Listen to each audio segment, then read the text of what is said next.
দুটো জুঁই ফুলের চেন দিয়ে পুরো বান কীভাবে কভার করবে সেটাই আজ আমি তোমাদের সাথে শেয়ার করছি। হ্যাঁ, তিনটে হলে ভালো হয়, ফ্রন্ট থেকে লুকটা বেশ সুন্দর হয়। বা দুটো চেনের সাথে যদি কিছু জিপসি অ্যাটাচ করা যায় সেক্ষেত্রেও লুকটা বেশ ভালো আসে।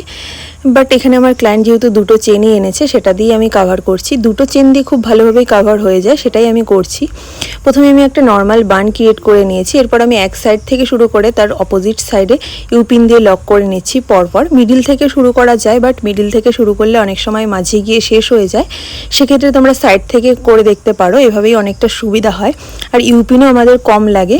তারপর আমাদের মাঝে যেখানে ফাঁকা থাকবে বা কোনো গ্যাপ থাকবে সেখানে আমি আবার ইউপিন দিয়ে অ্যাটাচ করে নেব। একটা চেন শেষ হয়ে যাওয়ার পর আমি এখানে আরেকটাকে অ্যাটাচ করে পুরো বানটাকে কাভার করে নিয়েছি। এখানে দেখো আমার নিচের দিকে কিছুটা ফাঁকা আছে, তোমাদের ওপরে বা যদি না থাকে তাহলে তো হয়ে গেল, কোনো প্রবলেম নেই। আর যদি থাকে সেখানে ইউপিন দিয়ে অ্যাটাচ করে নেবে। আমার যেহেতু নিচের দিকে ছিল দেখা যাচ্ছে, সেটাই আমি ইউপিন দিয়ে লক করে নিচ্ছি।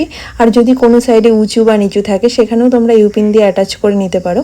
আর আমার এখানে কিন্তু ফুল বানটা কমপ্লিট হয়ে গেছে। আমার তো খুবই পছন্দের এটা, তোমাদের কেমন লাগে জানিও। আর জুঁই ফুলের স্মেল তো খুবই সুন্দর। পুরো বান এখানে কমপ্লিট, কেমন লাগলো জানিও। ভালো লাগলে অবশ্যই লাইক কমেন্ট করে পাশে থেকো।